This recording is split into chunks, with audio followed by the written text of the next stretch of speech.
বন্ধুরা, চেন্নাইকে 8 উইকেটে হারানোর পর এবার কলকাতা নাইট রাইডার্সের নতুন টার্গেট হচ্ছে পাঞ্জাব কিংস। এই ম্যাচটা খুবই স্পেশাল হতে চলেছে, কারণ পাঞ্জাব কিংস এখনো পর্যন্ত IPL 2025-এ একটা ভালো পারফরমেন্স দেখাচ্ছে। তাই অধিনায়ক অজিঙ্ক্য রাহানে আজ এমন কিছু পরিবর্তন করেছেন যেটা কলকাতার জন্য খুবই গুরুত্বপূর্ণ হতে চলেছে। দলে কিছু নতুন মুখ দেখা যাবে যারা ব্যাটিংয়ের পাশাপাশি দুর্দান্ত বোলিং করতে পারে, আর খারাপ ফর্মে থাকা কয়েকজনকে বাদ দেওয়া হয়েছে।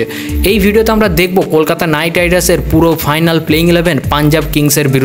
তবে তার আগে কলকাতা নাইট রাইডার্সের ফ্যান হয়ে থাকলে অবশ্যই ভিডিওটিতে লাইক করে কমেন্টে আমি KKR লিখে দিন এবং কলকাতা নাইট রাইডার্সের সমস্ত আপডেট সবার আগে পেতে পিন কমেন্ট থেকে হোয়াটসঅ্যাপ গ্রুপে যুক্ত হয়ে যান।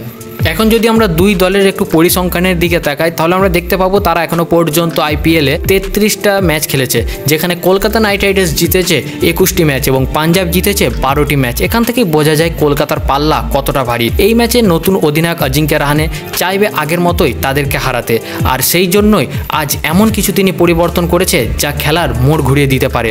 যদি আমরা পরিবর্তনের কথা বলি, তাহলে প্রথম বড় পরিবর্তনটা হবে কুইন্টন ডিককের পরিবর্তে আমরা দেখতে পাবো রহমানুল্লাহ গুরবাজকে। গুরবাজ একজন বিধ্বংসী ব্যাটার, যিনি পাওয়ার প্লেতে দারুণ শুরু এনে দিতে পারে কলকাতার জন্য। আর তার সাথে ওপেনিং এ থাকবে সুনীল নারিন, যিনি ব্যাটিং এবং বোলিং দুই দিক দিয়েই কলকাতাকে ম্যাচ উইনার বানাবে। তারপর আমরা 3 নম্বরে দেখতে পাবো অধিনায়ক অজিঙ্ক্য রাহানেকে, যিনি একেবারে ঠান্ডা মাথায় ম্যাচ পড়তে পারেন এবং আর সেই জন্যই তার অভিজ্ঞতা এই ম্যাচেও কাজে আসবে। অপরদিকে থাকবে শ্রেয়স আয়ার, যিনি কলকাতাকে আগের সিজনে চ্যাম্পিয়ন করেছে, তাই তার কাছে এই ম্যাচটা কিন্তু আরো স্পেশাল হতে চলেছে। 4 নম্বরে আমরা দেখতে পাবো অঙ্করিশ রঘুবংশীকে, যিনি এবারের IPL-এ দুর্দান্ত ছন্দে রয়েছে। এখনো পর্যন্ত IPL 2025-এ তিনি 2টো হাফ সেঞ্চুরি করে ফেলেছেন। এরপর আমরা দেখতে পাবো ভেঙ্কটেশ আয়ার, রিঙ্কু সিং এবং আন্দ্রে রাসেলের পরিবর্তে একটা বড় চমক আসতে চলেছে এই ম্যাচে, সেটা হচ্ছে রহমান পাওয়েলকে আমরা দেখতে পাবো এই ম্যাচে। পাওয়েল ব্যাটিং করতে পারেন, তার সাথে বোলিংয়ে কিন্তু কলকাতার জন্য একটা গোপন অস্ত্র হতে পারে। এরপরে দলে থাকবে রমনদীপ সিং, মঈন আলী, বরুণ চক্রবর্তী, হর্ষিত রানা এবং বৈভব অরোরা। এই ম্যাচে আমার প্রেডিকশন বলছে কলকাতা জিতবে, কারণ মঈন আলী খেলছেন।